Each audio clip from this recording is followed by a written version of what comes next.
Now, hi everybody, welcome to the pre-show. This is the pre-showgram for the Human Factors Cast podcast. No matter where you're joining us, thank you for joining us. Just a quick little PSA here at the top. Did you know that you liking and commenting on this video or any of your content creator videos can make the difference between this video seeing 10 people or 10,000 people. So if you have a minute, just go ahead and give it a like, a heart, a thumbs up, whatever it is on whatever you're watching on. That would really help us out, help others find the show. Honestly, if you have any comments you want to leave on any of the platforms, that really helps. I actually didn't realize how big of an impact that has on YouTube in terms of like what the algorithm ends up doing and how it distributes it based on just interaction and comments. I thought it was more based on views and just likes or subscriptions. Yeah, I was looking into the algorithm to see how exactly we could find it because I was looking a little bit into algorithms for today's show. And yeah, so it says, want to give your favorite video creators support without spending any money. Of course, if you want to spend money, we do have a Patreon for that. But give their videos a like and a comment. And these are really important for the algorithm. 2 simple steps can mean the difference between these videos being seen by 10 people or 10,000 people. So take a few seconds of your favorite of your time for your favorite creators and show them how much you appreciate them. Not just us, any of them. With that, so with that out of the way, we'll just get that out of the way. And so this is the pre-show. Hi. Yeah. I should probably turn my monitor down so you can't hear that in the background. Okay. Yes. Story tonight. What are we doing? We're doing algorithms and stuff. Algorithms detecting preferences from brainwaves.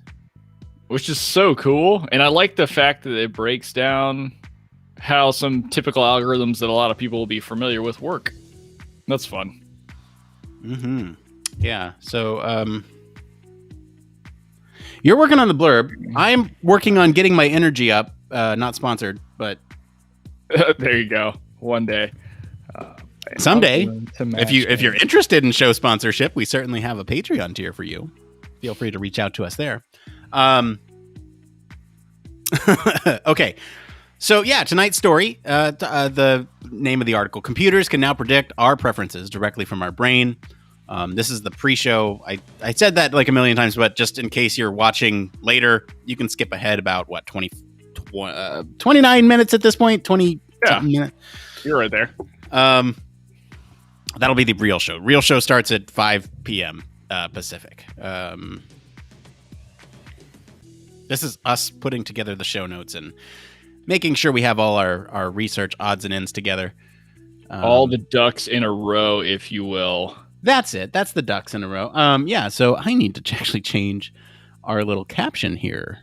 Human Factors News. Oops. Nope. Didn't mean to bring that up. Well, let's see here. Okay. So I need to say what's the name of our stream today? Can algorithms... Make it all caps. Can algorithms detect preferences from brainwaves? How does that look? Is that too long? I think that's okay. Yeah. I mean, whatever. Predict is a little bit shorter than detect, but I don't know if that really matters.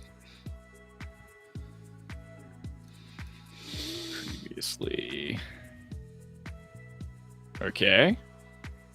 Brain activities with other people. Yeah. Getting EEGs and everything. Ooh, hoo, hoo. I love it.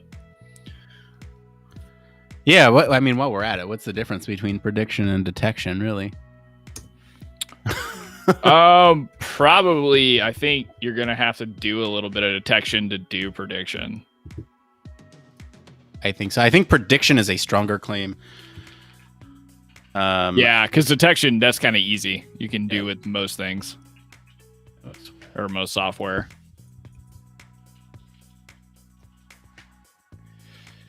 In the lab.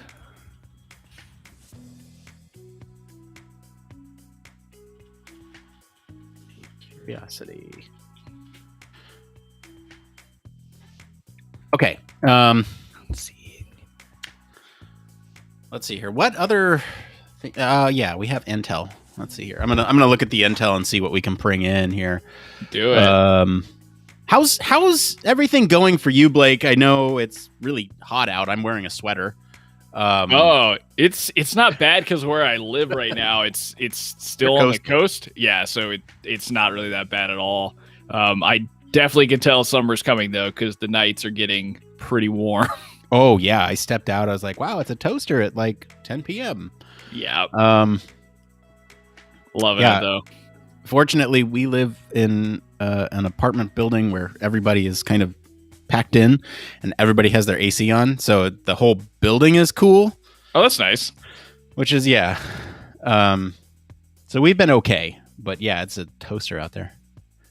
Yeah, I don't know. At least it's dry heat. I don't care so much about it when it's like that. If it was humid, I would have more of a problem. It's a little humid, but not like Florida humid. Yeah, not like anything I would complain about, I guess. Yeah. Let's see here. Information is an excuse for behavior otherwise negatively impacted by it. Oh, right. I had...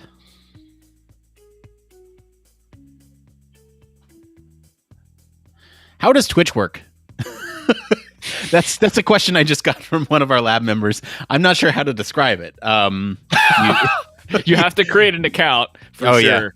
Yeah, so there is that. Like you have to create the account, and then they kind of do put you through a kind of series of onboarding steps, if I remember right, just to get you like familiarized with the platform. Honestly, the app onboarding is a lot faster than going through desktop. That's all I know. Yeah. I don't remember. It's been so long since I've started my Twitch account that I just don't remember. Let's see here. Okay, sorry, I was reading these. Oh shoot, I keep getting distracted. Okay, one, we got to tackle the Intel. Do we want to look at this really quick and just see if we have anything for these, like off the top of our heads? So that way, we need to know if we need to go answer some of these questions, Blake. Take a look and let me know if there are some you can cover there. Yeah. I want to make sure that the blurb / leftover notes end up being useful. You go blurb. I will look at these really quick. I think there will be a fair portion of people who use the information as an excuse for their behavior. Okay. How can we be mindful in the delivery of this information to minimize potential negatives? Okay, so that whole mismatch of like, this doesn't match up with who I want to be. Therefore, am I a failure, bad, evil? Okay, so this is like messaging is important, basically, with some of these things. With like, anyway, we'll talk about it. But yes, I have something for the first one. Cool. Given the large increase of people concerned about privacy, I can see resistance to this technology. Would this need to be paired with something more obviously beneficial? I think I have something for number 2 too. I think you can speak to that one as well.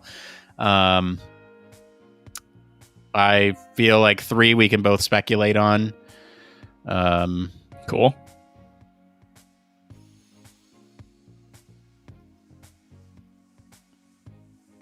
Could this be a I still got to get used to in the pre-show, or at least streaming in general, not trying to fill all the time with audio.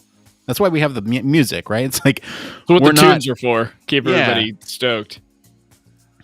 I feel like the podcasters in us are like, let's fill the time because we have a very tight show and it's clockwork, Blake. We've done 210 of these.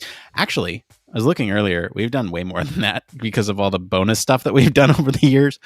I need to get a total tally on number of hours that we are out there on the internet.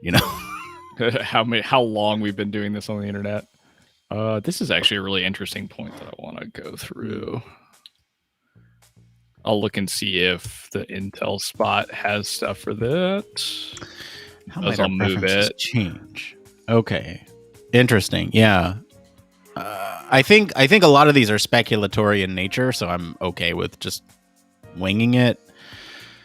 I think the only one that really needs some backup is probably the first one. I feel like I can speak to it a little bit, but we should probably look into it a little bit. Partially. Okay.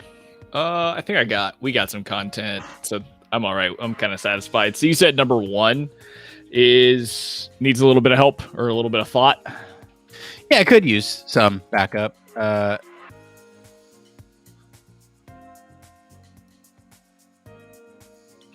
Who use the information as an excuse for their behavior or otherwise negatively impacted by it. How can we be mindful in the delivery of this information? Yeah, that's tricky, isn't it? It is.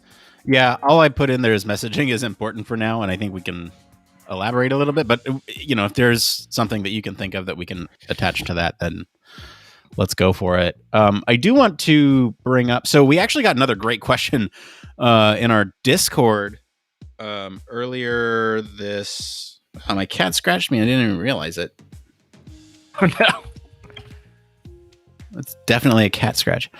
We got 2 questions in our Discord, and I think one of them we've talked about before, so I don't necessarily want to bring it up on the show. I'll get your thoughts on it.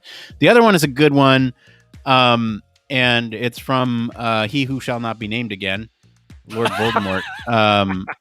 Thank God. I love his questions. We don't answer it now, but salaries for human factors jobs seem to be all over the place. Some colleges have their human factors in the psych department and some in the engineering department. Would an engineering-focused major like MSIE lead to a higher average salary, or does it depend on your work or where you work? So I think that's a good question. Do you feel like you have an opinion on that one? Oh, I definitely have an opinion. Actually, I don't know. Maybe I don't have a good opinion. We're both psych backgrounds. I'll talk about it. Yeah, no, I'm more concerned about. I think it's interesting that we find human factors stuff in different domains or like in different parts of colleges, but I'm more concerned that question is more about just money than interest. I can speculate about the money, but I don't know. Yeah. Let's speculate about the money. And then the other one that I feel like we've answered a million times, which I guess we can technically talk about here in the pre-show, is human factors considered the same as informatics and HCI? That was kind of hard, right? Like HCI and human factors, I feel like they are very analogous, even mainly because I ended up taking HCI classes as part of my human factors degree. So it's very focal. Informatics is definitely a subset of one, if not both. And it's like kind of a specialized approach, I feel like really focusing on data and computing science.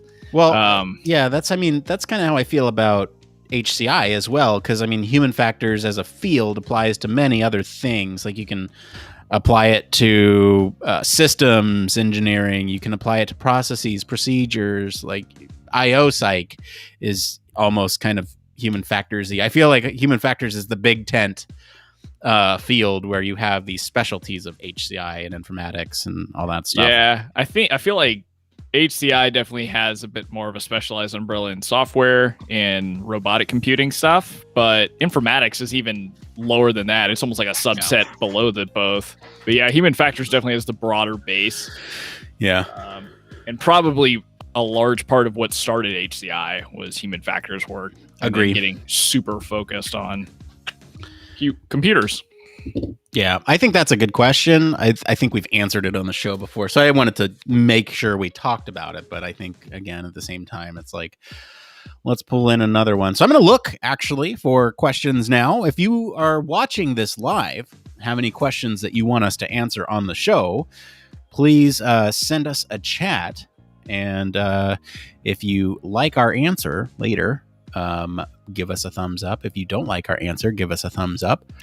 And here, let me look for. Okay, so we're pulling from the "It Came From" section here. So we got like 2 weeks to look through here because we had last week we had everything handed to us. We got a Patreon question. Yeah, that was right. And a Discord question, which is great. Love it when that happens. Absolutely. It's so fun. Mm-hmm. I've been loving the interaction that is happening in the Discord with questions and stuff like that. It's nice. Dude, the Discord has been really just popping off. Like, I don't know what's going on, but there's like, we had like this drought for a while of not very much interaction, and it's just been like kind of insane. I just think like Discord, for whatever reason, is kind of where it's at for that kind of stuff. Like Slack feels still much more like the professional tool. Yeah. I don't know that like you're using in the office space, whereas Discord, there's just a lot of different communities people are exposed to. So there's more chance for interaction, I feel like, or people are more comfortable on the platform for it. I agree to that. I mean, we're kind of conducting this large scale A/B test over this next year, right? I think we'll probably close it in like May of next year or something.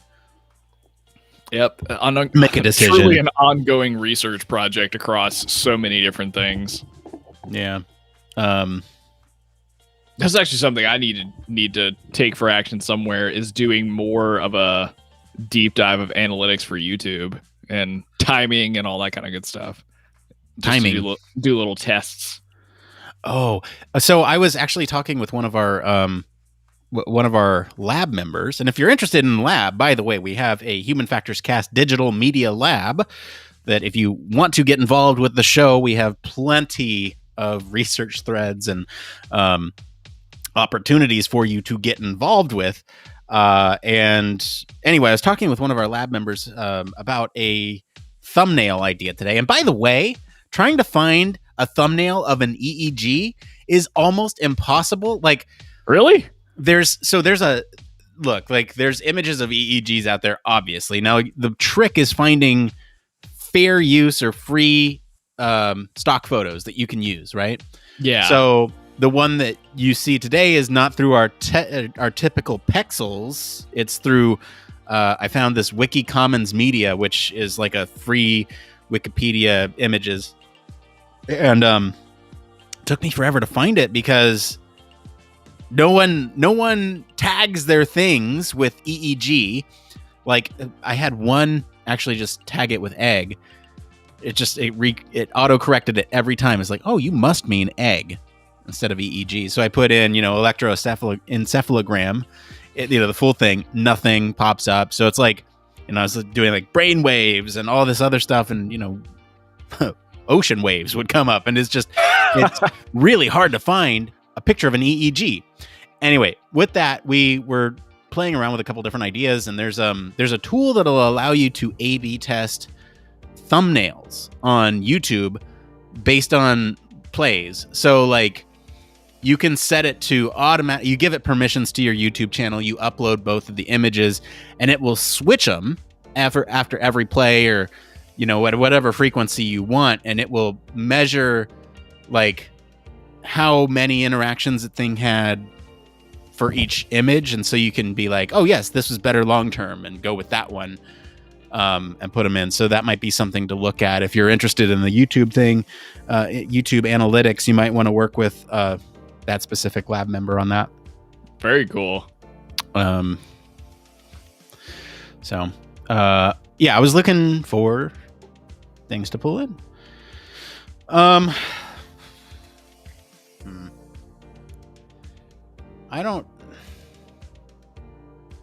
not going to even say that one.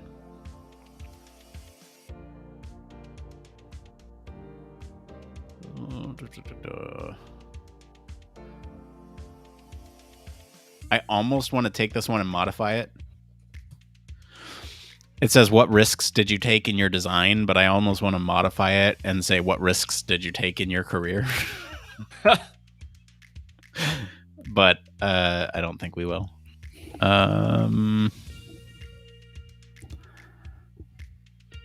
What made you decide to take up HCI or human factors? I don't know if we've ever answered that question on the show. I think we talked around it and maybe just mentioned it offhandedly. Yeah, that's true. Do you want to do that one? What? We can do that one. I have a human factor story for that one, I guess. Our origin story. I feel like we've talked about it probably on an Infinite episode way back in the day. Maybe, yeah. I think I mentioned it randomly, too, throughout this entire thing. Like, last week, I may have even touched on it because we were talking about school or something. Yeah. Mine's not super exciting, but I feel like, I can make mine sound way more sensationalized than it is. Let's sensationalize these things. Our origin story will make them like, a trilogy of movies. It'd be great. How we doing on the blurb? All good there? I think the blurb's good. It'll be interesting going through the whole study. Yeah. It's got a lot of it's one of those that's got a lot of strange implications. And the application of it is sketchy. Yeah. I think that's the reason why I pulled it into the stories, because I was like, "Ooh, this could be." It's like the beauty of neuroscience, and then the danger of understanding it. Mm-hmm. So it's like, what the hell? There was a couple here that were thumbs up. Let's see here. I must have looked at these. Skills for landing, the first UX research internship. That one could be good. Interviewer is giving me 1 night to prepare for this example project. Do it. Any advice on how I should approach this? I feel like we'll just bank these for later because these are good. I thumbs them up, which means I was looking at them probably in the middle of the night or something and thought, those would be fine. So we'll put them in there. I don't know if we'll talk about them because I feel like we'll have them as an option. Why not? We'll look at time if we're not hitting our time targets. Absolutely, that sounds good. Start a new job in a startup the right way. The right way. That's a tough one. Oh, I like this one too. Thoughts on working at a design agency versus or a human factors agency versus a product-based in-house company. Interesting. Yeah, I like that. That's kind of fun because I don't know how I would actually answer that. So I have experience with those. Yeah, that's cool. And I know exactly how I'd answer those. Wow, I went through and liked a lot of these. Dang. 5 Get too excited in the evening. Yeah, apparently. 5-stage job interview process. Please tell me this is not the norm. It feels like you got some answers on that one. Yeah, I don't know. Oh, shoot. Did I just see San Diego in there? Probably. No? Okay. Hang on. I'm just making sure it's not talking about anyone we know. Oh, that would not. No bueno. No. Okay. Yeah, I think we got some good ones here, and I did the work ahead of time again. Hey, if you're following my work, like project wise, not like professional work, there's a new project I'm working on. So I'm trying to get rid of all my filament for my 3D printer before I pack it up and move. And I've started a new project. It's a work in progress here, but I'm gonna show it, talk through it a little bit because it's fun and it's the pre-show and it's what this is for. So one of my favorite games is Knights of the Old Republic. It's a Star Wars game.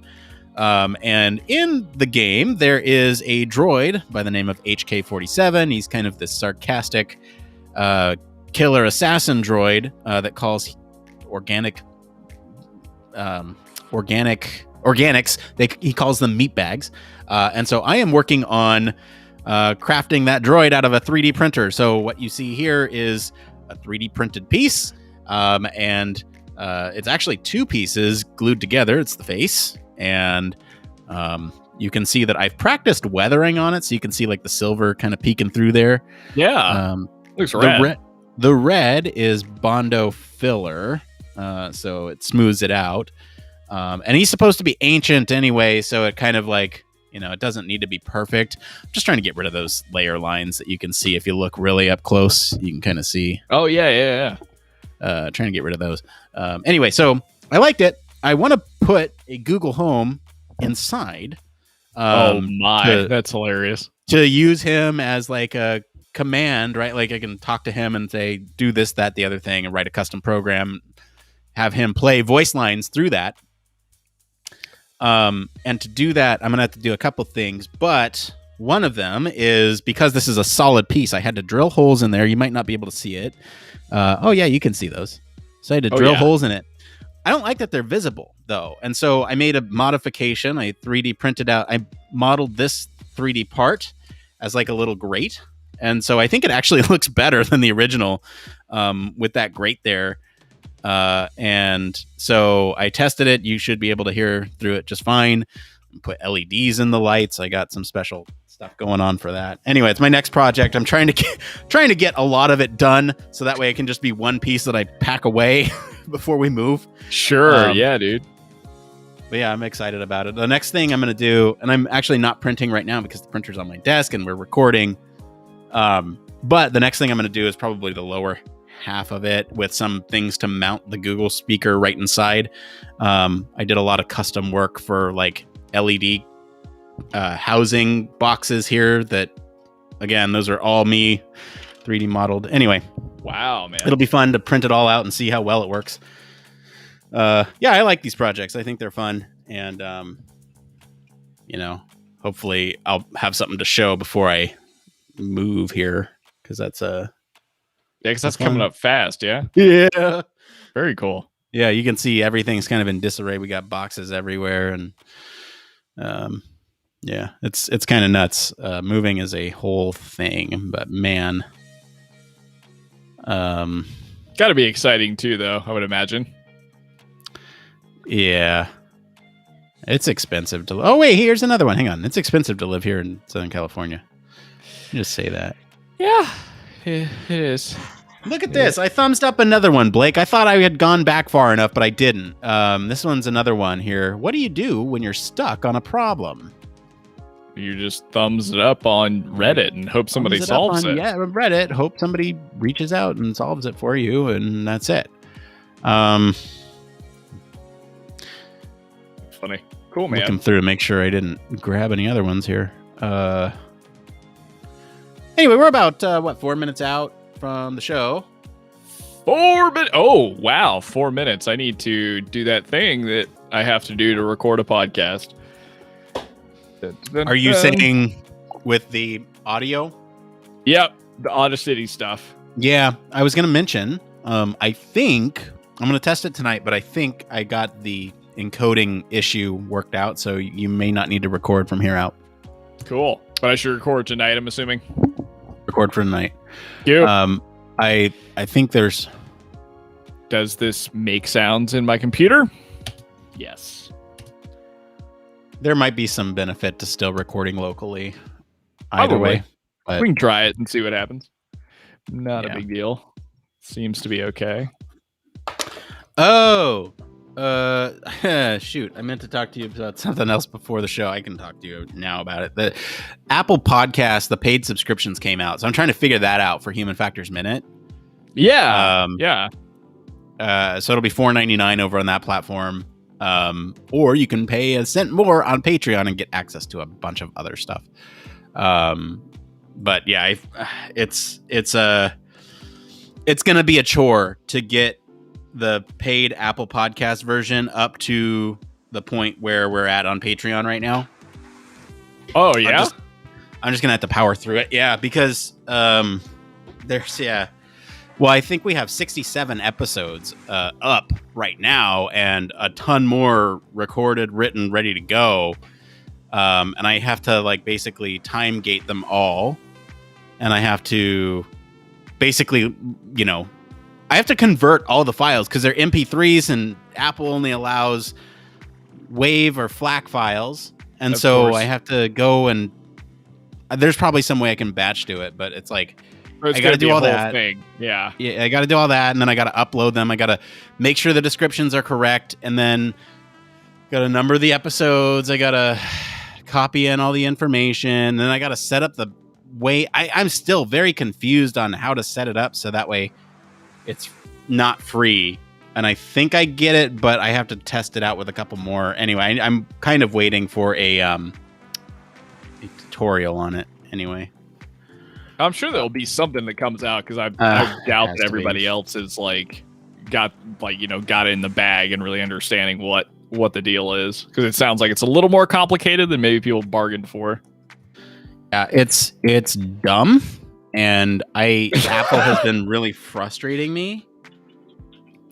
Is it worth doing because of the frustration? I mean, the platform's huge, but is it even worth the time? I think so. I think it's worth it because reach. You have to go out to Patreon to do it, but if it's sitting there right there in your Apple Podcasts and you see, oh, well, they have this one. Oh, shoot, I could just get that right here, pay $5 a month. I could just do that here and now. Yeah. Yeah, that's pretty cool. All right, well, it is 5 p.m. Pacific, which means we are going to get this show started. If you are hanging out with us on any of our platforms, stick with us for just a moment, and we will be right back to start the show. Blake, are you ready to go? Let's go. All right, we'll be back in a moment.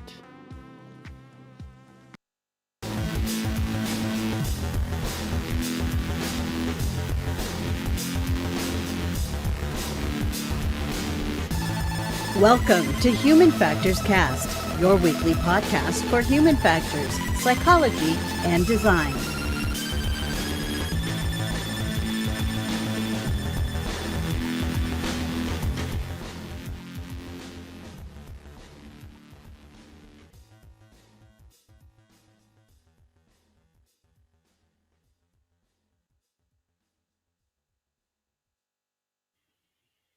Hey, what's up, everybody? It is June 17th, 2021. This is Human Factors Cast, episode 210. We're recording this live.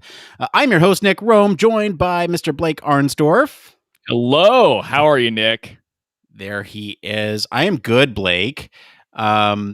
Just a quick programming note before we jump into the news tonight. Just a quick follow-up to last week's show. We do have our most recent deep dive out there on the internet waves for your consumption. So please check that out. And we do have just a couple more spots left in our digital media lab. If you are interested in helping out the show or want to get involved, we do have a couple spaces left. So please feel free to reach out to us. All right. Well, we know why everyone's here. I think that was the quickest intro I've ever done. So let's go ahead and get into it.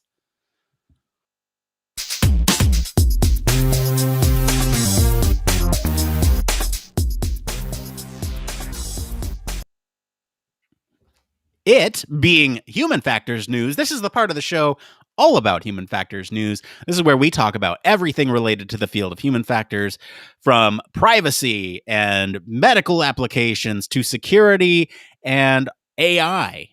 This story has a little bit of everything in it. As long as it relates to the field of human factors, it's fair game. So, Blake, what do we have up this week? Up this week, we're talking about how computers can predict our preferences directly from our brains. So a research team from the University of Copenhagen and the University of Helsinki have demonstrated it's possible to predict individual preferences based on how a person's brain responses matches up with others. So this could potentially be used to provide individually tailored media content and perhaps even to enlighten us a little bit about ourselves or our own preferences. So we have become accustomed to online algorithms trying to guess our preferences from everything from movies to music to news and shopping. This is based not only on what we've searched for, looked at, or listened to, but it's also on how these activities compare to each other. Collaborative filtering is a technique that is used to kind of identify these hidden patterns in our behavior and the behavior that our responses kind of elicit. But what if algorithms could use responses from our brain rather than just our behavior? It may sound like science fiction, but a project combining computer science and cognitive neuroscience has showed that the brain-based collaborative filtering is indeed possible. So by using an algorithm to match an individual's pattern of brain responses with those of others, researchers from both of these universities were actually able to predict a person's attraction to a not yet seen face. So, Nick, there's no better way to describe this than the article does. This does sound super science fiction-y, but it's really interesting that it's tying it to, existing technology that we're all kind of familiar with, even if it's passively familiar with it. But now using that concept to understand how your brain works. It's insane. Yeah. Long story short here, you put device on brain, algorithm interprets brain signals and determines what your preference is, right? That's Bob Jokley, good to go. Long story short. All right. So we're going to go ahead and move into this next. No, I'm just kidding.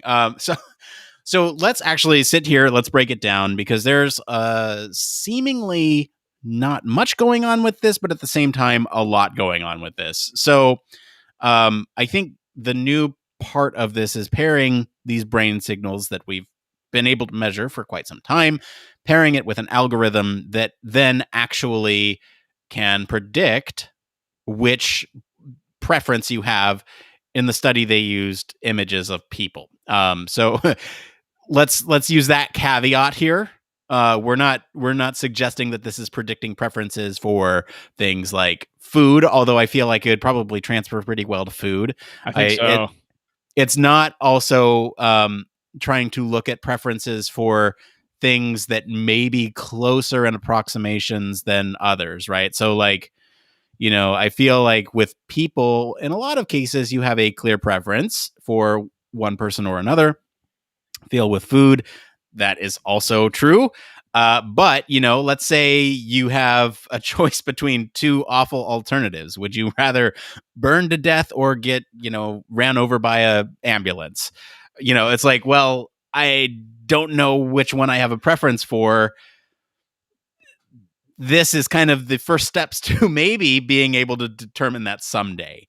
Well, that's an interesting comparison, right? Because that's exactly what the article is talking about, is that it's kind of getting away from just behavior-based decision making or information gathering, and now it's using a little bit more than that. So it's not like based on what you're currently doing. It's, I guess, based on just electrical inputs and how that translates into what preference or choice you might make.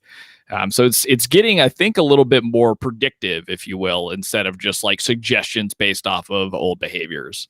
Yeah, predictive is a loaded term, and it's a strong claim. And so let's make sure that we're talking about this appropriately. And the article suggests that they're predicting now what your preference would be based on your brainwaves.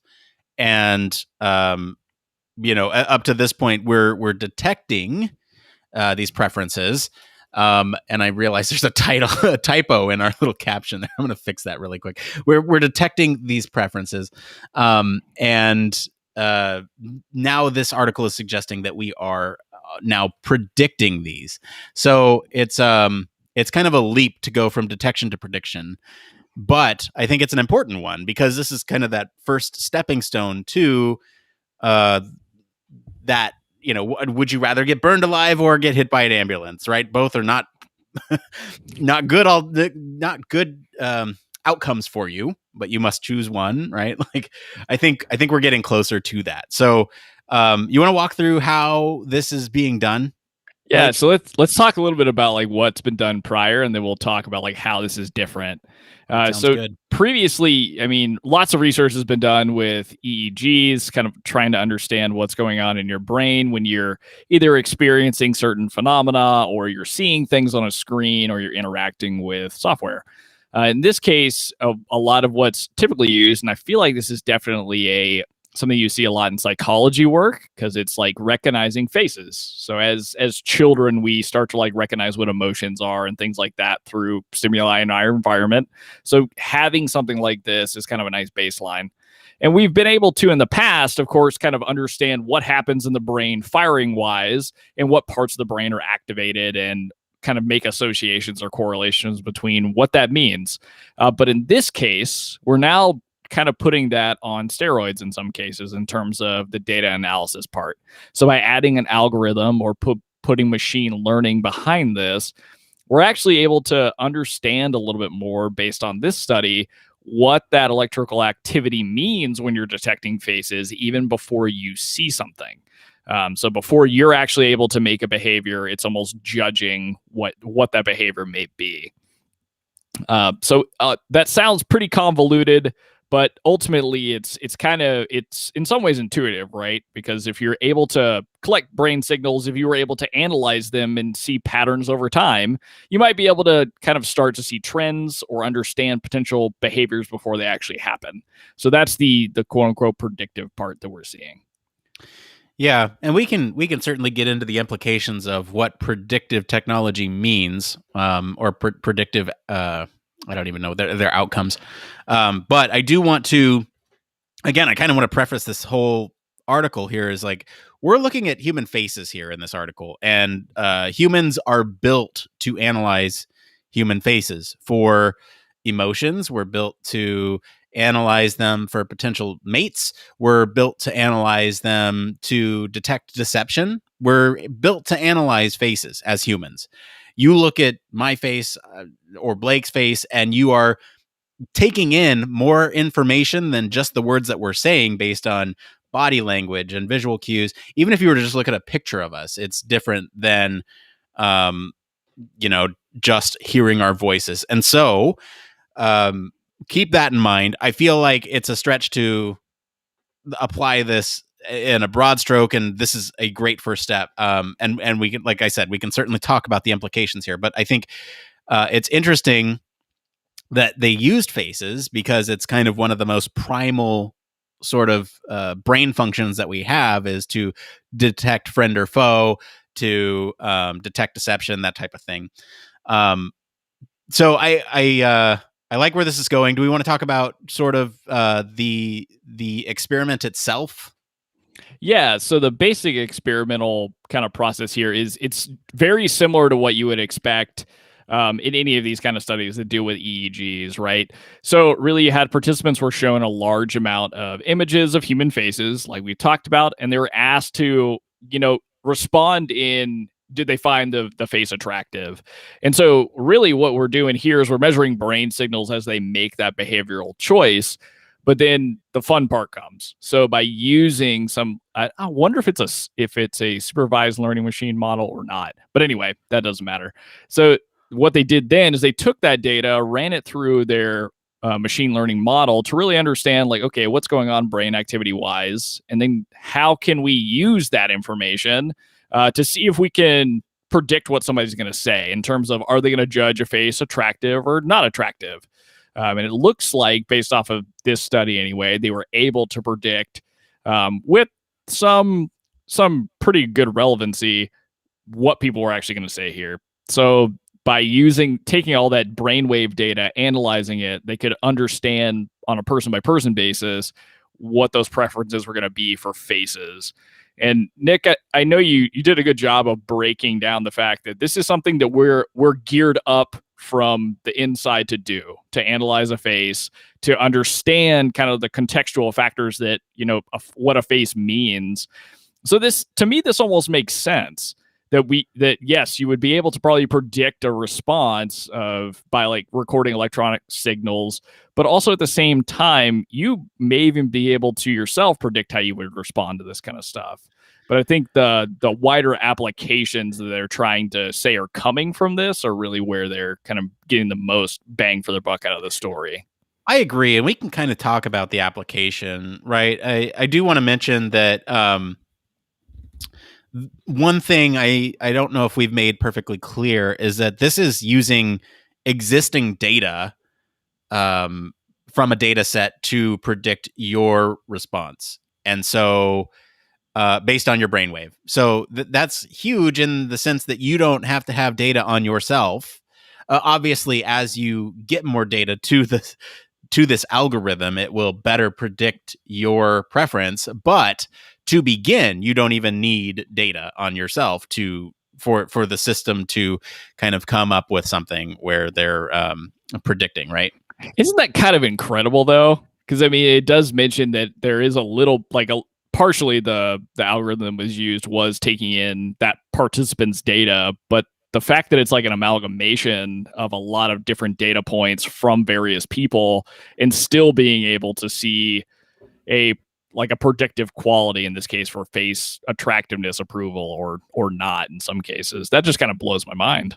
Yeah, it's nuts that they don't have to compare this against your own previous behavior or previous responses. And so that, I think, is the biggest thing here, is that they're taking brain signals and they are predicting what you will do based on a larger data set of brain responses. And so that in itself is really important. But let's talk about some of these applications here, because I think once you get beyond a primal function to detect faces, there can be some pretty significant implications here. And I think we can even start at face detection, right? I think like let's think about dating apps or something like that, right? So I can imagine a world where they're using these attractive faces to test this technique, and you could apply this to dating apps in the future.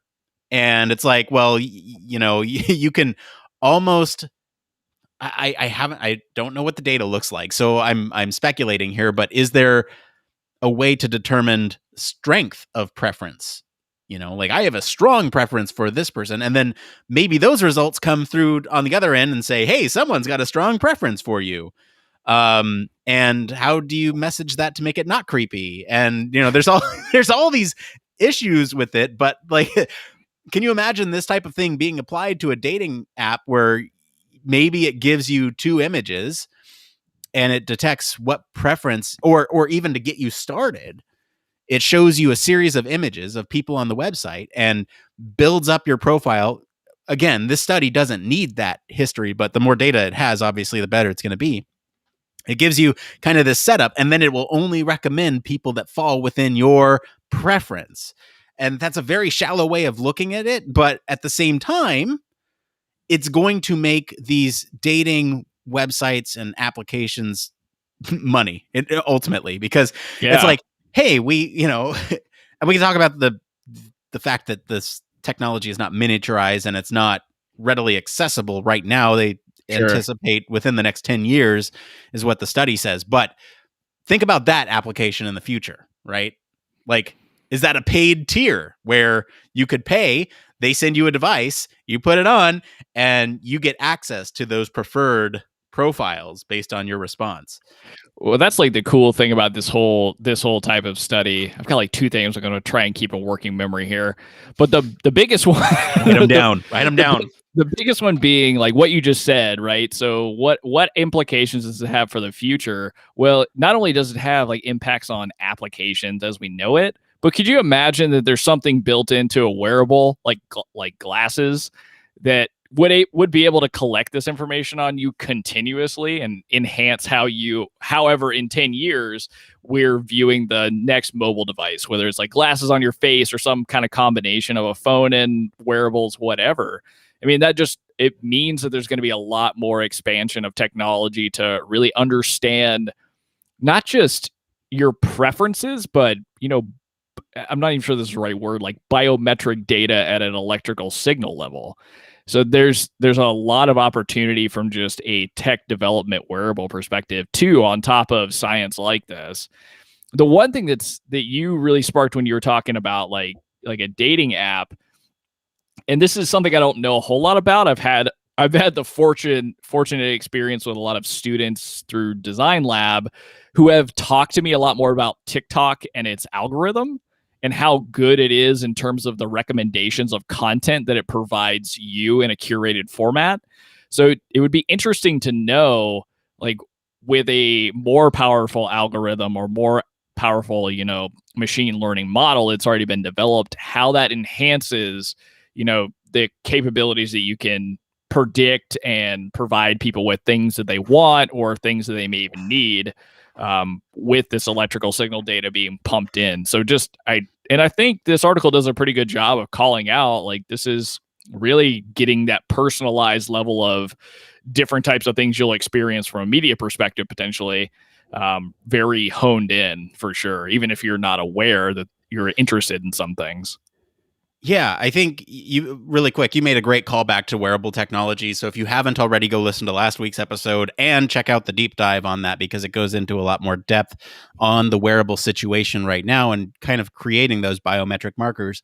Now, I want to jump into, so we've kind of taken the direct application, right? Dating websites is kind of like an obvious extension of this research here because we're looking at faces. Now, I want to talk a little bit broader, and then we'll go even broader than that. So like, let's think about people who are concerned with privacy, right? It's a big conversation.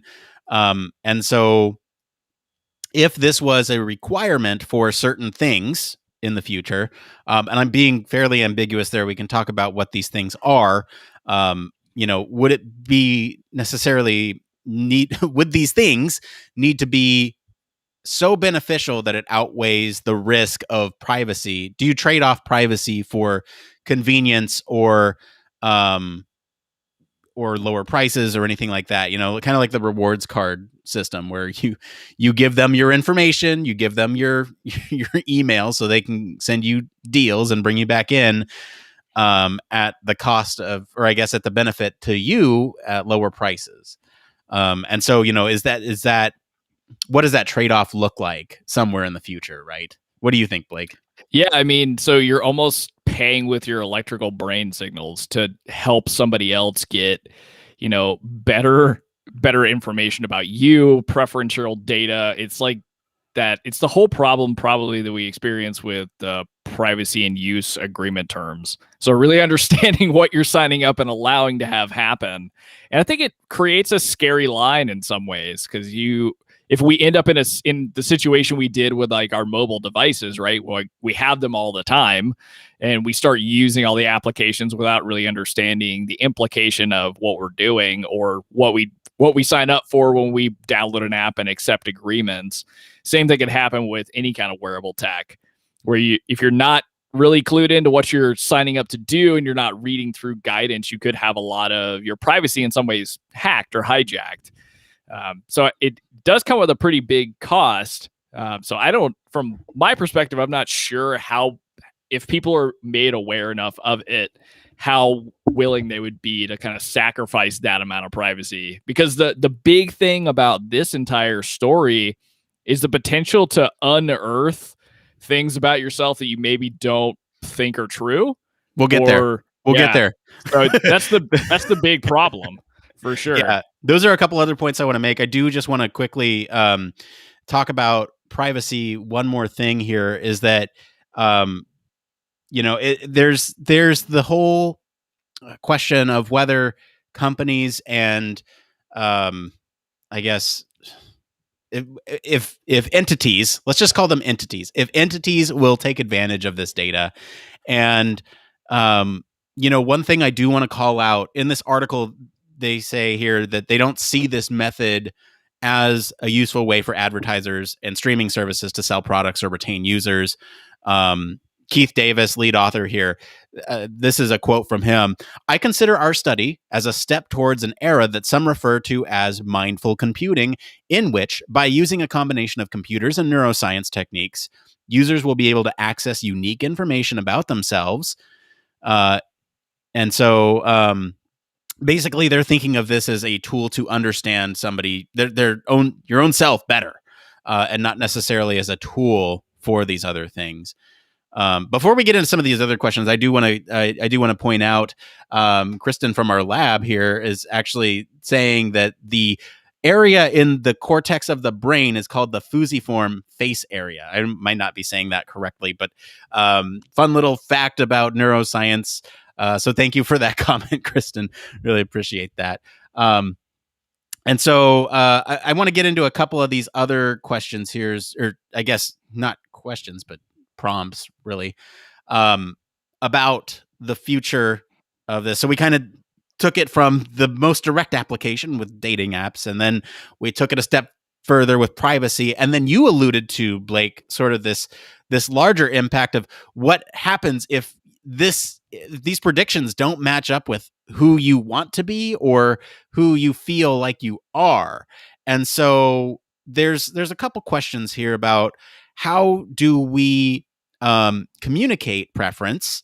How do we be mindful with that delivery of information when presenting it to somebody to minimize those negatives, right? And then another question would be, how might we change our own preferences if we have a computer telling us what our preferences are and how would it kind of impact our behavior. So let's start with the question of how can we be mindful about the delivery of this information to somebody if it may not match up with who you want to be, right? You might have a preference that ultimately says you are in direct contradiction to the things that you want to be. I don't know. I don't want to give any specific examples to trigger anybody here, but you can imagine in your own brain what that might be. How do we handle this messaging problem? Like, I'm asking you to come up with a solution right now off the top of your head. This is kind of ironic because last night I was at a talk with the lead designer from Headspace. And for anybody who doesn't know, Headspace is a meditation app, or at least that's how it started. It's kind of interesting, the evolution of it now. But they had to kind of figure out how to deal with similar concepts. So they do a lot of content that's related to like mental health. So stuff like depression and anxiety, hard topics to deal with.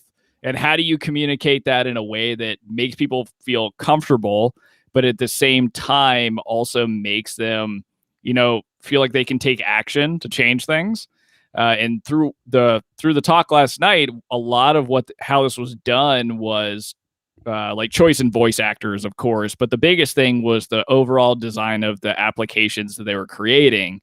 So using a lot of, the easiest way to put it is friendly animations that made hard topics like depression or suicide or any of that stuff feel more like they could be approached, and kind of like showing the benefit of a specific, whatever you want to call it, like mediation technique for dealing with stress or dealing with anxiety. So I think it comes down to how this information is being used and presented, and in what form somebody's actually getting it. So if it's in the case, like, I don't know, it's kind of hard because we've only dealt with faces. But let's say that there was you were using a dating app and you saw that you thought you were, an attractive person or something like that. How do we communicate that information back to you in a way that you're not? Well, how do you communicate that maybe you don't fit or you're not like people that you're attracted to are not necessarily always attracted to you? So how do you communicate that in a way that helps kind of somebody either understand themselves a little bit better? So maybe there's personal sides of it or whatever it may be, but there's a lot of potential in this data that they're gathering, right? Because there's a lot of capability to have actionable insights about yourself that you maybe cannot uncover consciously without doing a lot of self-work. So it definitely comes down to what application this is coming through, and then how that message is conveyed to you. Because at the end of the day, you have to be the one to accept, is this your reality, right? And it's kind of hard to understand, like, what this is taking my brain signals and basically telling me that I have different opinions or different thoughts than I actually do. And then what do I do with that information? So providing people also with actionable steps to correct behavior if they want to, or deal with it if they need to. It's a weird line to try and walk, for sure.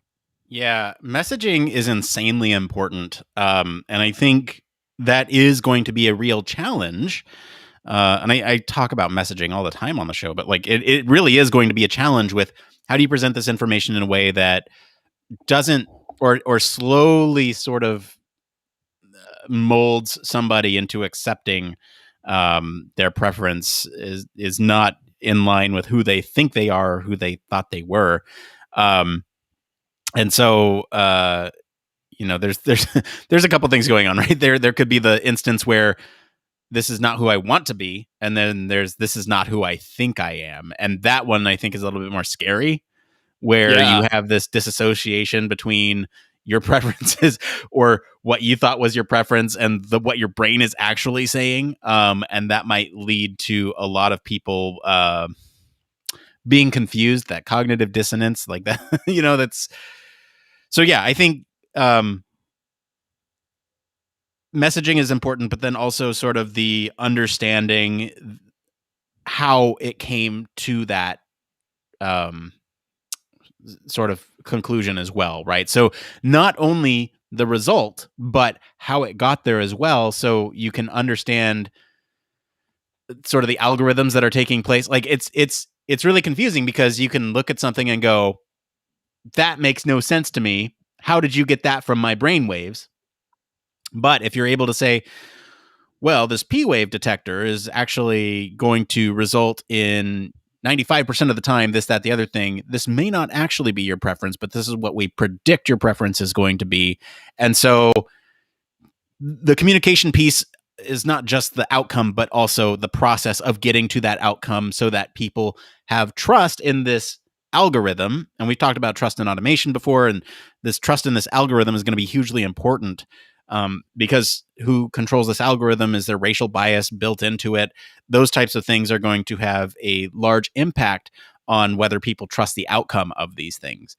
And so, yeah, there's a lot going on there. The other question I want to talk about here is if we have a computer telling us what we predict or basically who we are, then how does this impact our behaviors going forward? Do you have any speculation on that piece?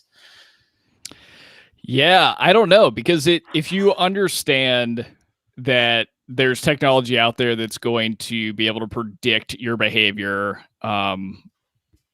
what would you do if you knew that was the case? So would you act in a different way consistently to project your own type of bias of who you want it to be? So would it have influence on people's behavior? I think that's probably the biggest one.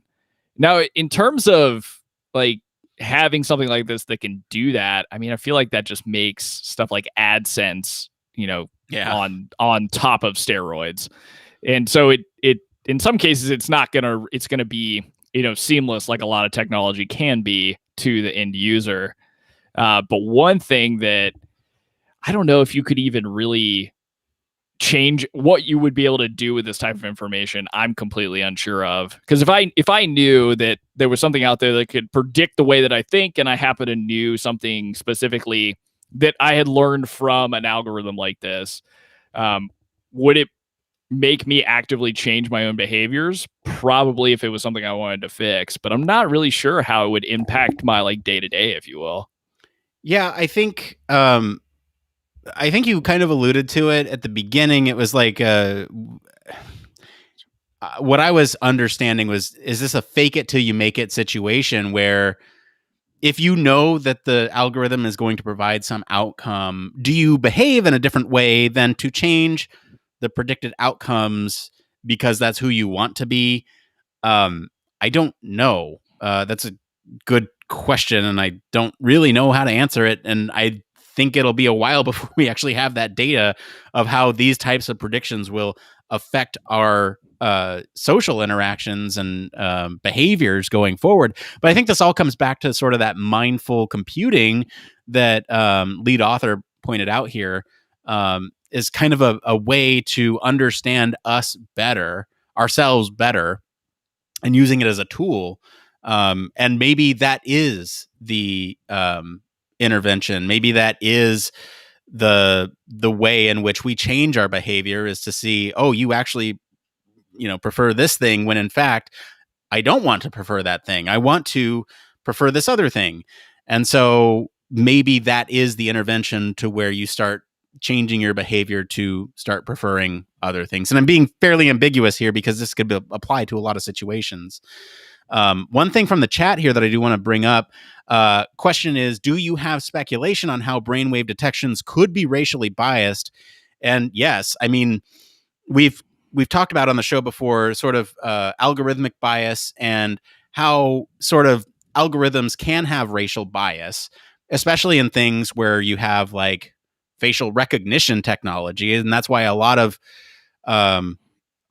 cities and laws are being passed to ban facial recognition until we have a better understanding of them until later. And I can imagine a very similar situation here where, let's say, all of your test subjects are white. And so maybe you are only comparing preference of test subjects against a white data set. And so you might not necessarily have, you have a black participant or something, and they react to images differently. And we just don't have enough data in the data set to distinguish between, all that all that comes with differences in race, ethnicity, and culture, right? So that's, I think, the biggest danger with some of the racial bias being inherent or included in some of these algorithms.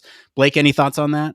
Yeah, unfortunately, it's just a problem that machine learning has to deal with before we can really assume that any other technology that's built on top of it is going to have any different outcome.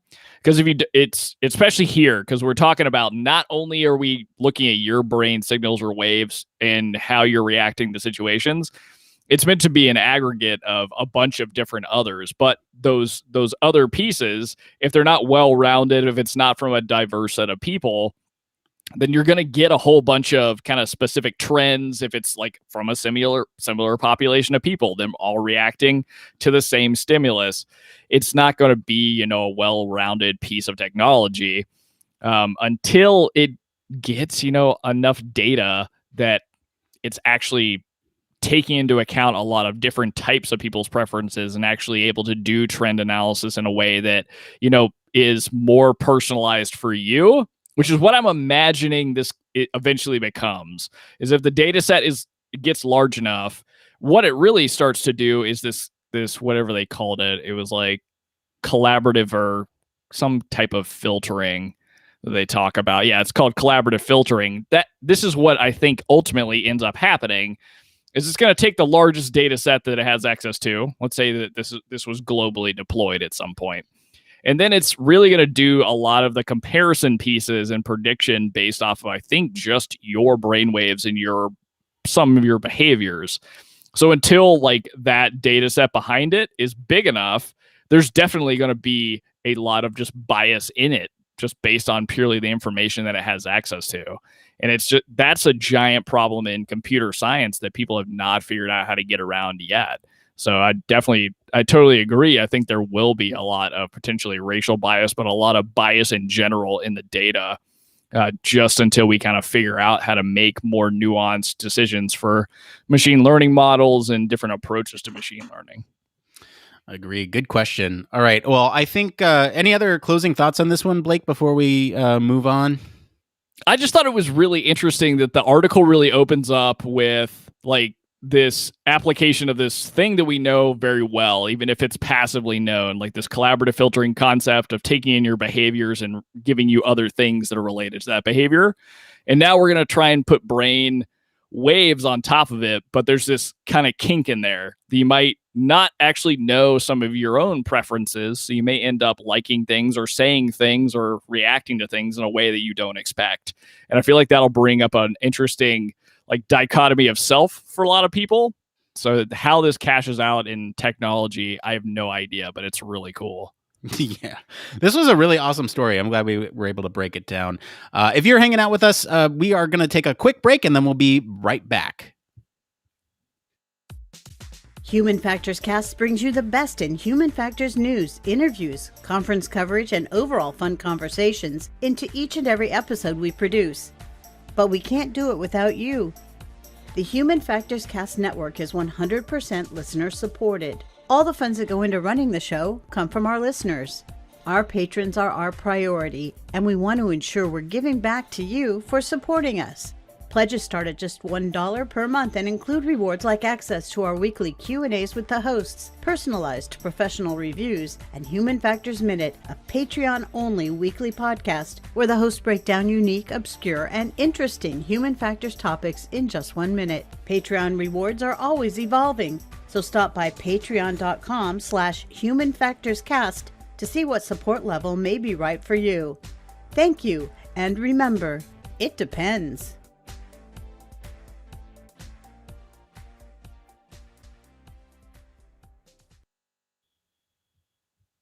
Huge thank you, as always, to our patrons this week for selecting our topic, and thank you to our friends over at the University of Copenhagen for our news story this week. If you want to follow along, we do post those links to the original articles in our weekly news roundups as we find them. So join us over there on our website, or we post them in our Slack and Discord as well.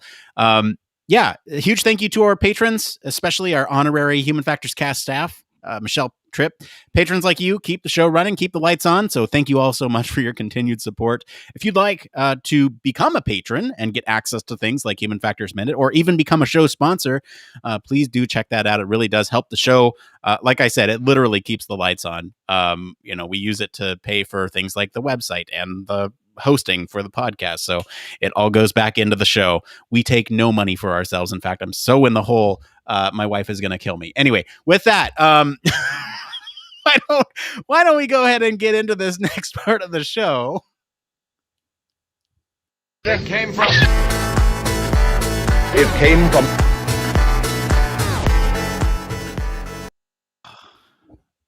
I'm such a loser. My wife is going to kill me, and that's such a stupid graphic every time, every week. Anyway, let's switch gears and get into this next part of the show called It Came From.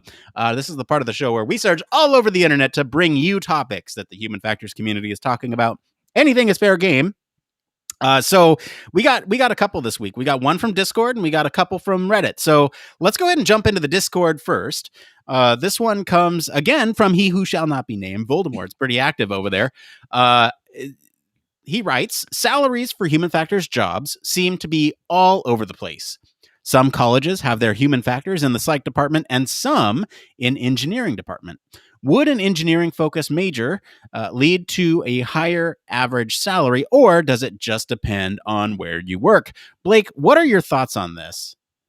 Yeah, so I can only really speculate because I have a psych background, but I do have a couple of friends who got their HF degree through an industrial engineering department, and I can kind of take a guess at where they started versus where I did.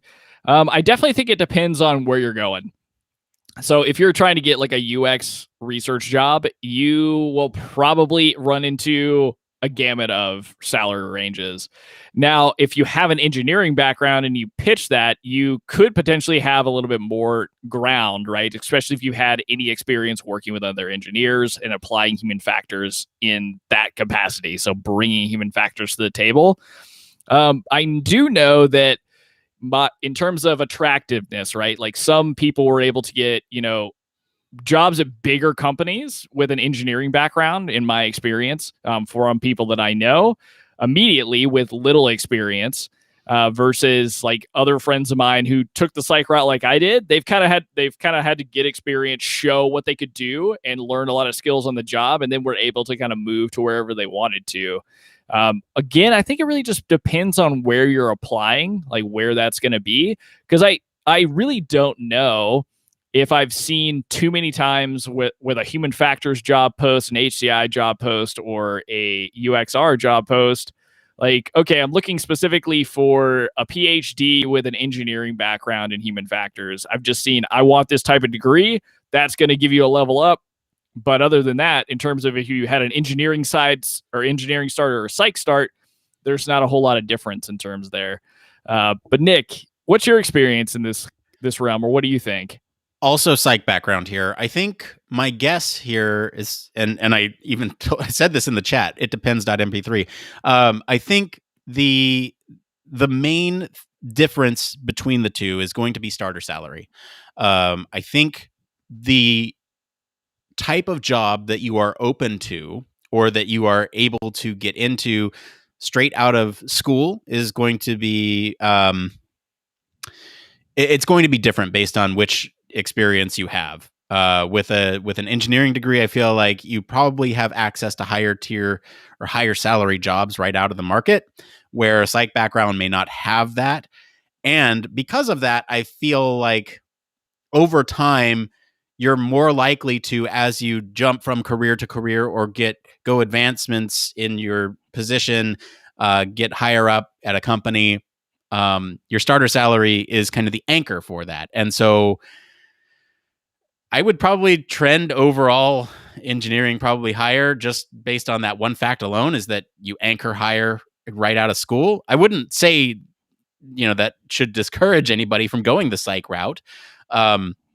I think it does depend on the type of industry that you're in.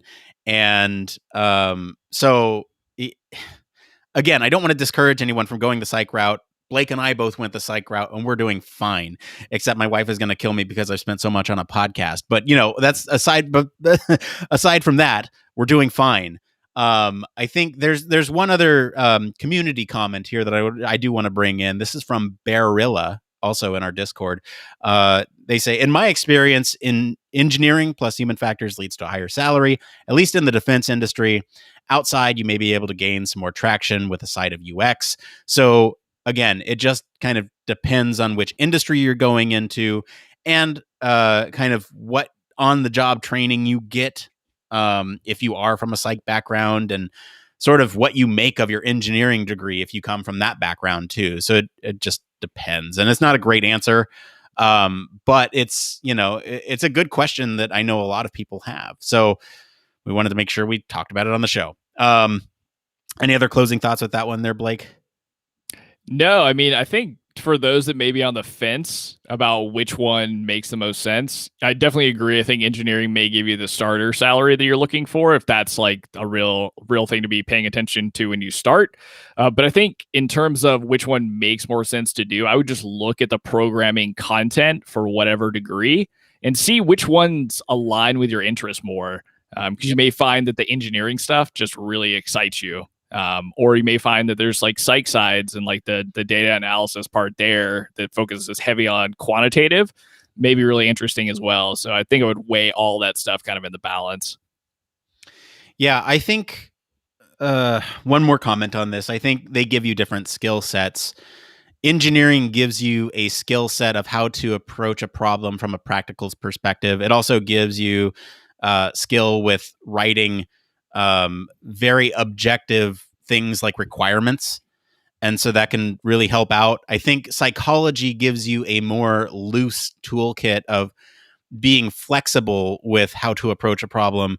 And these are broad generalizations here. I'm not trying to say all programs are like this, but at least I know they kind of approach problems in a different way, and they complement each other very well, which is why human factors is kind of the perfect confluence of both kind of industries. And so take that with what you will. Anyway, let's get on to this next one here. Thank you, Voldemort, for that question. This next one, what made you decide to take up HCI? This is from the the HCI subreddit, but we'll go ahead and apply it towards human factors. This is from Advanced Page. They go on to write, I'm just curious on how you end up taking up HCI or human factors in this case. What inspired you or motivated you to take this path? Blake. Here we go. This will be fun.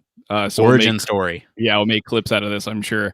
So just a little background of myself, and I feel confident that I can say this now because it's been so many years. So I am a failed aerospace engineer. Like, that was my background. That's what I went to school for originally. Like, that was what I was going to do. I was going to go work on planes at Boeing. And in some ways, I got really bored with some of the engineering classes. I just wasn't interested in stuff that wasn't application based. So I fell into psychology, funny enough, through somebody who I actually have worked with recently. He used to be a professor at Auburn, where I went and got my undergrad. But so I was on the track to go get a PhD in animal learning science. Luckily, my advisor at that point, she looked at me and said, I know what you were doing before this. You have a passion for how things work and machines and computers. Like, I really don't think you're going to be happy doing animal learning psychology with me, even though you're, one of my proteges or whatever. And she recommended this thing I had never heard of. And that happened to be human factors. And so I looked into it because I didn't know what it was. It wasn't like now where I have friends that have, bachelor's degree in HF. But when I looked into it, the program that I ended up finding and getting inspired by was California State University Long Beach's program, which had a very deep connection with aerospace, specifically NASA. So that blended a bunch of passions together. Like, now I was bringing psychology, engineering, and aviation all into one place where I could learn how to make stuff better for people, like whether it's pilots, people learning to fly, whatever. In my case, it was ATCs and doing other flight deck design stuff. But it was just an awesome blend of all the things that I by happenstance had fallen in love with as I went through school. And so human factors was just a great way for me to kind of find a career, I guess is the best way to put it. But definitely came upon it by accident completely. Yeah, that's kind of how I got here. How about you, Nick? That's Blake's origin story. Mine is actually surprisingly similar to yours. And it's funny that the best mentors are the ones that steer you in the direction, even though it's kind of against your will. So, or not necessarily against your will. Anyway, but my point is, my origin story is kind of like this. It's almost like a failed social psych student, where I was in social psych and I couldn't really find, I still love social psych. I couldn't really find a niche that I enjoyed in it. And so, except for messaging, I really enjoy messaging, which is why it's important. I worked in a social psych. Yeah, I worked in a social psych lab. And it was getting to be that time where I was looking at grad schools and I was like, geez, I don't feel like I have that passion for a lot of these. I'm just looking for that higher education because it's the next step. And, I even applied to the program that I was at in my undergrad with my mentor, and he basically said, no, I'm not accepting you. And I was obviously very hurt by this. And, he said, I want to have a meeting with you to explain why. And so, he explained why, which was, look, our interests are not compatible. And I want you to fly. I don't want to hold you back by you doing things that are just for me in my lab. I want you to do things that you enjoy. And there was a professor here. This is his words. There was a professor here a year ago that was very much in line with your interests, and he moved to another school. And so I looked at that professor. Sure enough, he was a psych professor, but it was in a human factors program up there. And so I got the human factors curriculum working with that professor. He ended up being one of the best mentors I've ever had in my life, and, would recommend him to anybody. And kind of, it was the professor that led me to the human factors program. Or I guess it was the professor that led me to the interest that led me to the human factors program. Is all on accident. It just so happened that the professor that I wanted was in the human factors program. And so I fell in love with the coursework while I was in it, and everything just felt right. And so that's my origin story right there. It just kind of happened, right? It seems like that's a common case, is that a lot of people just fall into human factors. Yeah, I wonder how common it'll become, because like now that there are a lot of programs out there that have, bachelor's degrees in it, and it is related to either engineering or psychology. So I hope a lot more people find it, but it is funny that we both kind of just stumbled into it. Yeah. All right. Well, let's get into this next part of the show that needs no introduction. It's One More Thing. It's where we talk about one more thing. Blake, what do you got up this week? All right, this week. So anybody who's listening, I need help. I have started developing Chrome extensions, and I deployed one for a course, and it's cool. I really like it. I have an idea for one that I'm going to make that's very like selfishly oriented, but I'm trying to source out ideas for my first real piece of open source software that I want to be a Chrome extension, because it's easy to build. There's built-in data storage behind it. So if you could, anybody listening, think of things that you wish you had access to in Chrome, or things that would make your life easier. And feel free to reach out to me through either social media at Don't Panic UX on Twitter, Instagram, or come into our Discord and just DM me directly. Because I would love to kind of build something that actually people want to use, versus just kind of going my selfish needs route and building things that I think would be cool. So I want to take the one more minute to throw that out there. Blake, let's talk in the post show. I got an idea for you. My one more thing here is leading a lab. Like I mentioned at the top, we have our Human Factors Cast Digital Media Lab. And I just want to take my one more thing to introduce our newest members. So we have Rachel Greenberg and Kristen Brown, who's in the chat tonight. And I just want to welcome them to the team and thank you for all their contributions so far. We're working on, I keep alluding to this, but we're working on some really exciting things behind the scenes that I can't wait to share with all of you. We're not quite ready to pull that off yet, but now we have 3 people in the lab with potentially one more on the way. And it's just been, since we started it, it's kind of been crazy with how many ideas have been flying out there, and how many, Katie's doing the deep dives and everything. So it's just been going really great. I'm really happy. And if, again, one more plug for the Digital Media Lab, if you're interested in getting involved with the show, I'm sure we can find something for you to work on that you'll enjoy doing. So like Blake said, reach out to us on any of those social platforms or even our email, and we'll give you a chat at the very least.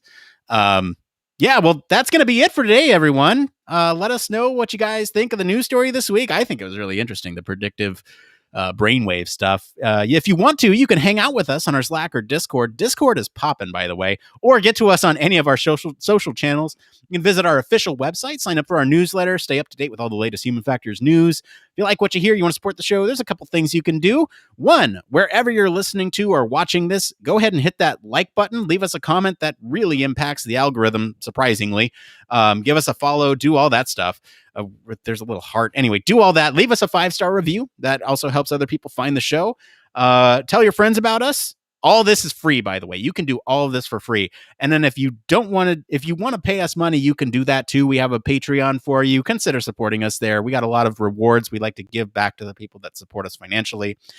As always, links to all of our socials and website are in the description of this episode. I want to thank Mr. Blake Arnsdorff for being on the show today. Where can our listeners go and find you if they want to give you ideas for Chrome extensions?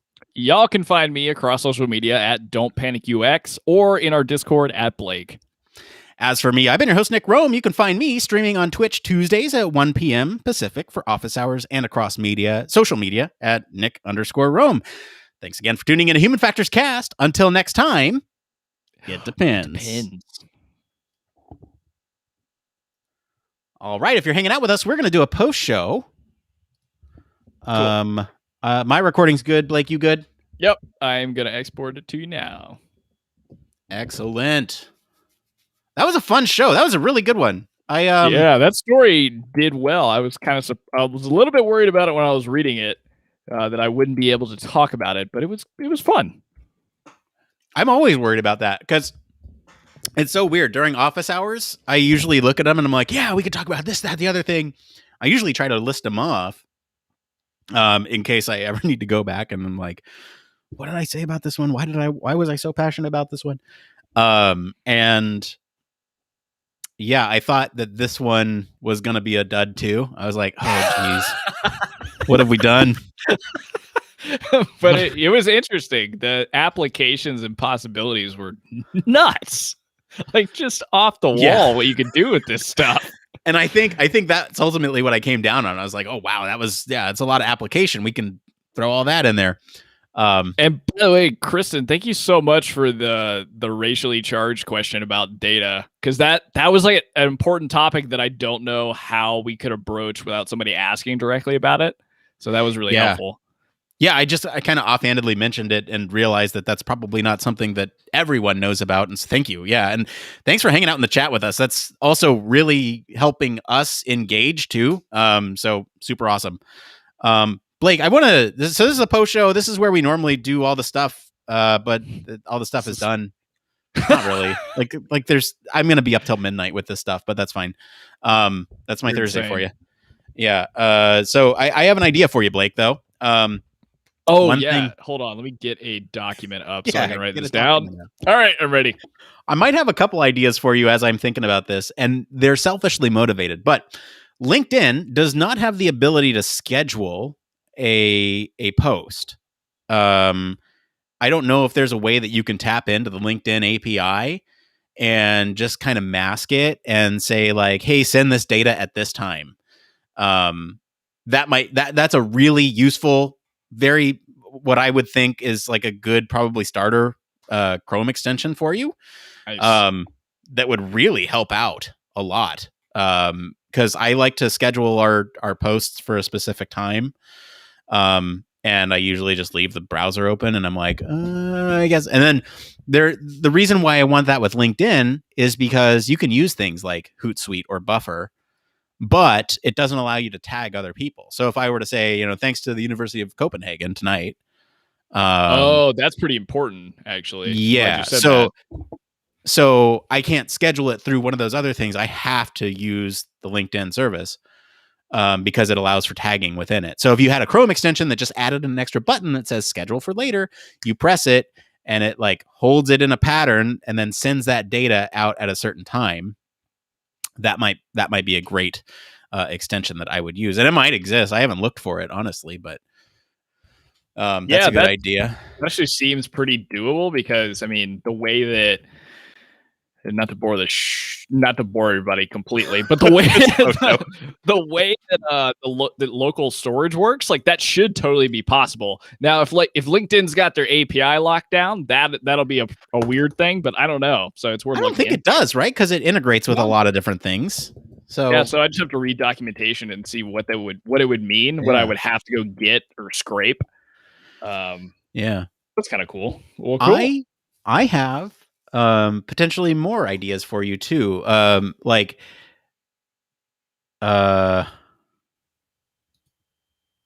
Never mind. I'm thinking, hang on. I got to add this to our lab agenda because I want to do this like a human factors minute form. Oh yeah. Title, description, and like has, certain parameters attached to it, and a submit button. And I think that would be great. Yeah, cool. I'm going to do that. That's a great idea. That would be super cool. Let's see here. I'm just going to put in form for HFMs. That's really funny. What's up? So, like, just the first thing that comes up when you search for LinkedIn's API, does LinkedIn have an API? Yes, and currently it's free, but LinkedIn reserves the right to charge you for API use in the future.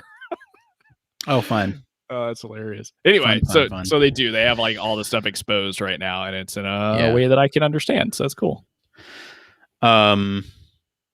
Yeah, I'm trying to think. It would be also cool to have, and this one might be like a big lift, but if you had all your social, like basically what I want is like a social dashboard.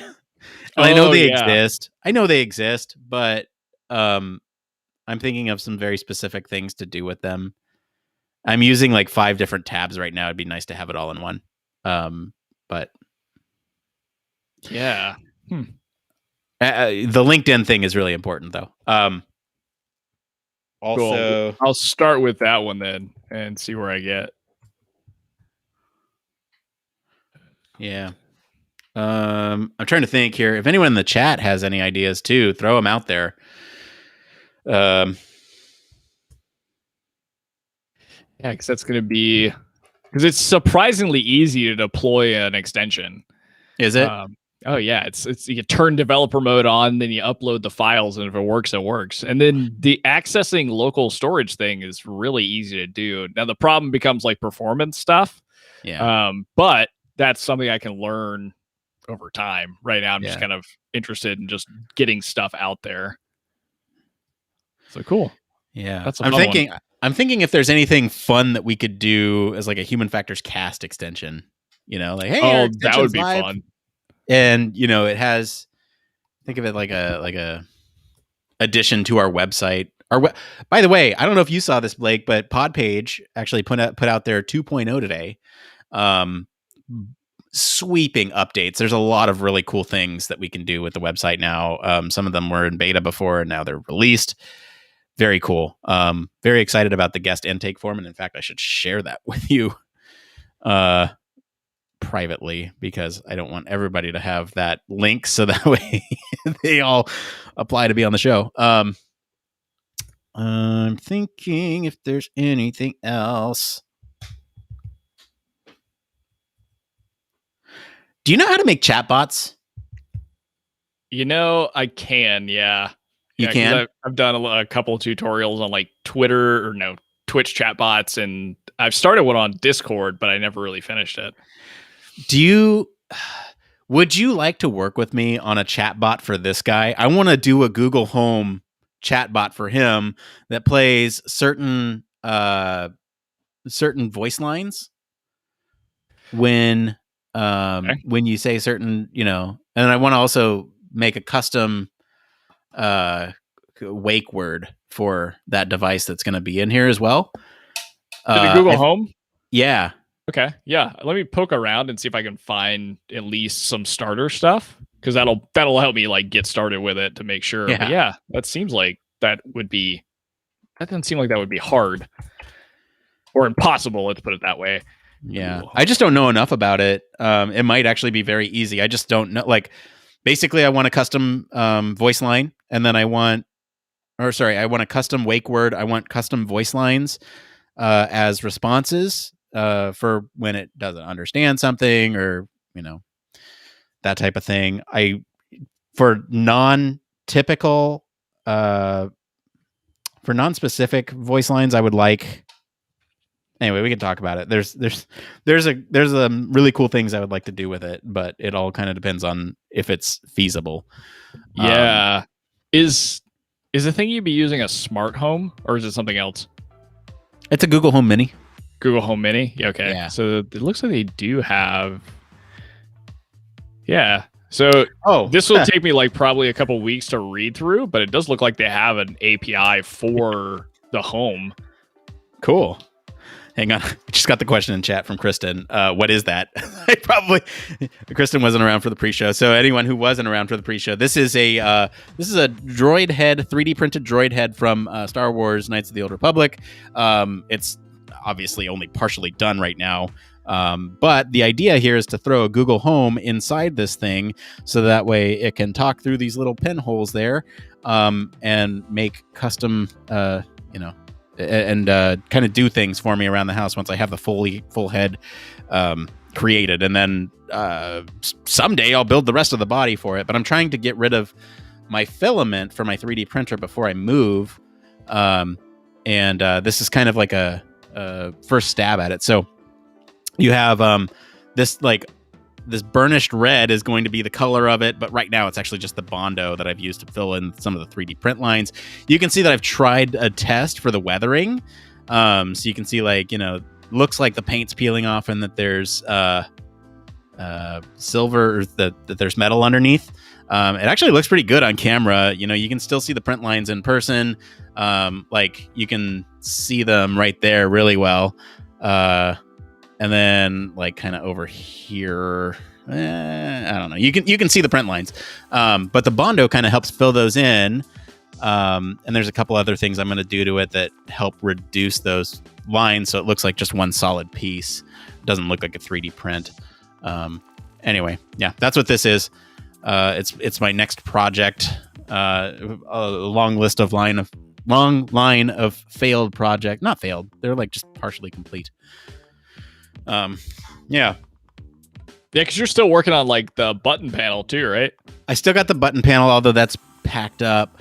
I still got the light switch, the Death Star panel light switch that I have that's sitting on my desk still. I need to pack that up. I still have my other droid. That one's mostly done. The shell is done. Basically the physical part of it's done. I need to code up the brains, and I want to make him eventually interact with this guy as well. So it'll be a fun little banter between the two. Nice. That's amazing. Yeah.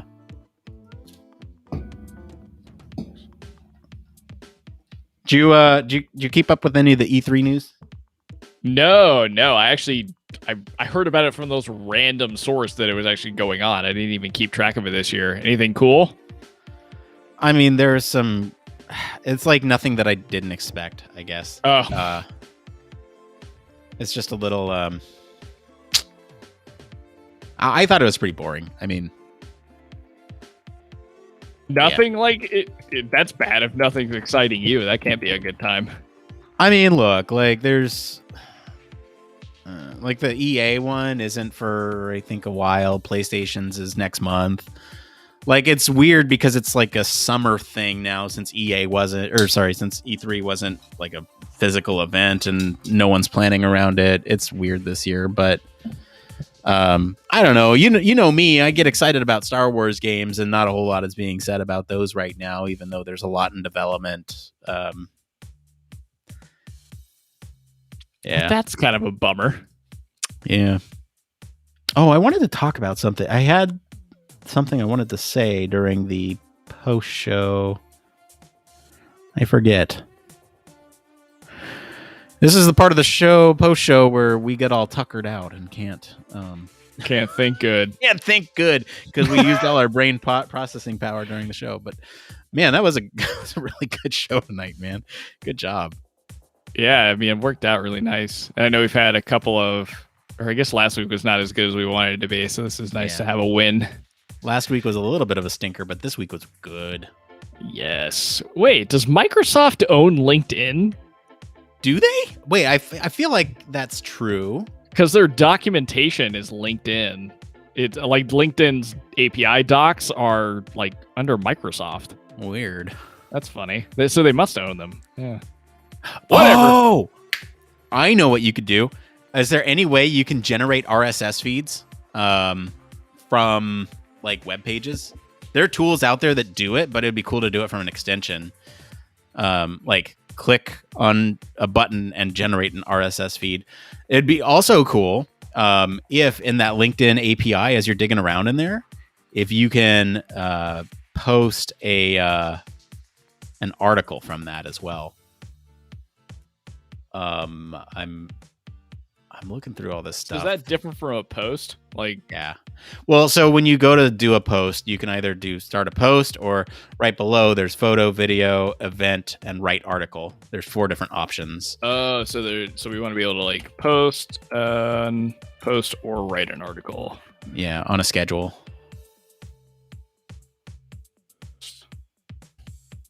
Article scheduling. Yeah. It's not my favorite documentation in terms of layout, so it'll take some time. So let's see what's going on with this thing.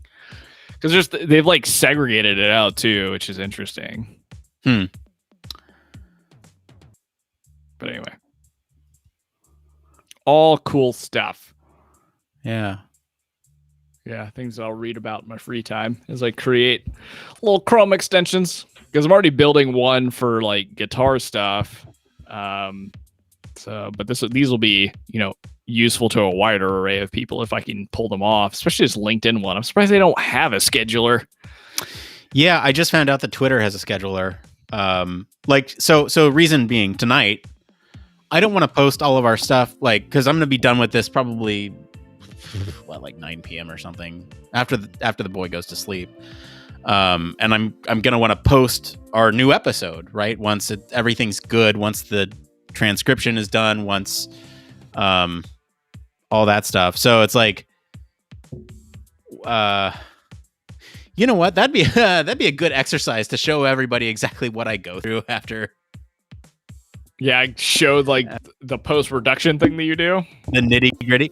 Yeah, I'll do post-production on the show tonight here on the post show because we got 20 minutes before we want to wrap up. So here, let me show you what I normally do. Bring up ye old monitor here. Let's see. Anyone interested in audio production, feel free to reach out to me. Both my parents were in the radio industry for a very long time. So I kind of picked it up by, what's the word I'm looking for? Just not training, is through osmosis. That's what I'm. Well, didn't you work at a radio station too? Yeah, I did. So history and radio. Oh, shoot, I shared the wrong screen. I want to share this one. There we go. Okay. I'm glad there's a buffer between when it goes up. Okay, so this is my audio file. I just recorded this. I'm going to save this here, export it as MP3. In fact, let me just save it locally. I don't want people looking at my file structure. I'm weird about it. Man. Hacking into the Matrix. Yeah, so I'm going to call this, 207? No, wait, 210. What am I talking about? 210. So I've got 210 going on. That's going to export. Let me get... You sent me your file? I did. Blake? Yeah. All right, let me pull in your file. I don't know if so another thing while we're doing this, I don't know if my computer's going to be able to handle all this while we're streaming too, but we'll see. fun to find out.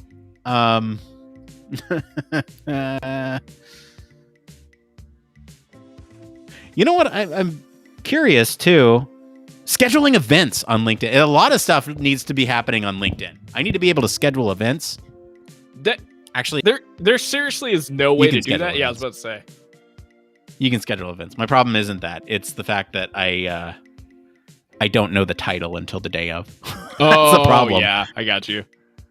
Yeah, there's some things that are problematic about having patrons choose the news, but at the same time, it keeps us on our toes and it's fun. So, absolutely, yeah, and rewards the people for the thing that they give us money. They do that, and so it's nice to have something to give back with, and it makes it a little bit more interesting. LinkedIn interface is garbage. It's kind of interesting. It's not my favorite platform to interact with for sure. It's goofy. Yeah, actually, I don't know what to do with it either. Like, it's because it's like got that professional part to it. It's like, what am I doing here? I don't want to be like social about my professional stuff because you don't want to like say the wrong thing or like show the wrong project, and people be like, well, that's not even cool. I don't want to hire you. I don't know. Yeah, these are the anxieties of Blake.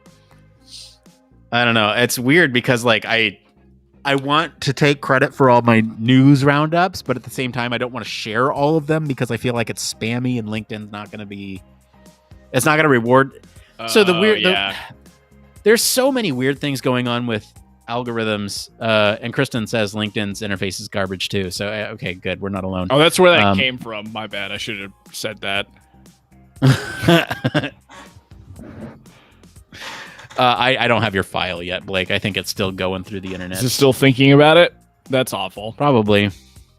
Internet, come on, get it together. Yeah, it might just be. It might be a network. Oh, there it is. Might be a network thing too because we're streaming and I'm downloading and uploading and all that stuff. What was I saying about LinkedIn? Oh yeah, I want to take credit for all the news roundups that I do, but at the same time, it's like I don't want to spam it, and LinkedIn's algorithm sucks because they don't want you to go off their platform, and so it's like, yeah, you can't really share the work that you've done outside the platform, which is why we started sharing the articles on the platform itself because it rewards you for that, and it's so frustrating. Oh, okay, and, so it's one of those platforms that really encourage native content. Yeah, it's like Instagram or whatever too. Interesting. Where it's like they discourage links. That's why people do so much like video stuff all of a sudden on Instagram or LinkedIn. That now things start to make a little bit more sense. Mm-hmm. Not really.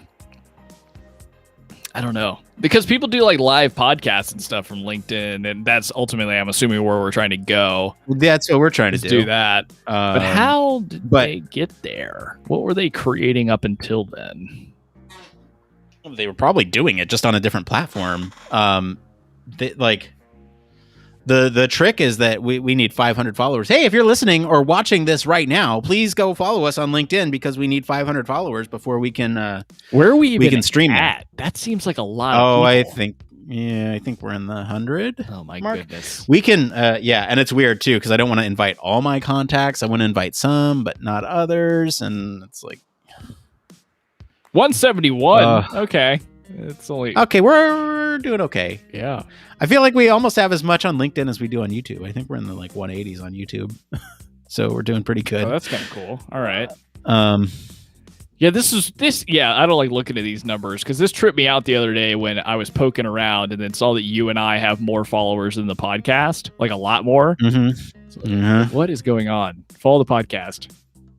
Yeah, do the podcast. I don't post anything on LinkedIn.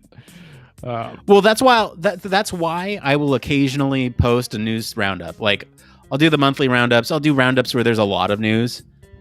And I'll be like, hey, check this out. This is a lot of stuff. You should check it out, human factors people. If you're not following the podcast, do that too, because I don't share everything. I promised people I would show them post-processing, so that's what I'm going to do. So here's what I have. This is a template that I use every week. This is a, like I said, this is a template for our show. This is all the audio bits. So you have like the intro, you have the Human Factors news, you have the Patreon commercial, you have the Reddit, and you have the outro. And you can see this is a little bit nitty gritty here. As we're recording the show, I try to hit these markers, right? So I try to start the show, and then I try to do the news as soon as possible. You can see that I give us about 30 minutes for news. So 30 minutes is my typical marker for when I want to start wrapping up. And so that's why that's right there, right at 30 minutes. And then the Patreon commercial is 1 minute. The Patreon commercial is at the 30-minute mark because that's when the news is over. And then you have the It Came From section. It's listed as Reddit here, but it's really It Came From. And so we have that section right there as a way to say, it comes out right afterwards. And so there's usually some banter in here, something. So I give 5 minutes that I can always delete time on there. And then, of course, the very ending there. So I start with that template. And then I move into basically what I do is I take the two audio bits. I take yours and my audio, and then I match them up so we can bring those in. So right now it's bringing in mine and yours audio. And it looks like it'll take 6 minutes, 3 minutes, because I'm streaming and there's a lot going on. So I don't know. We'll see. We'll see if we can even do this. But anyway, while that's going, I'll just go ahead and mute it. So that way we're not staring at a loading screen this whole time. Chugging along. Yeah. I'll bring it back up, of course, when it's done. I would love to start doing this in the post show because that would save me time later.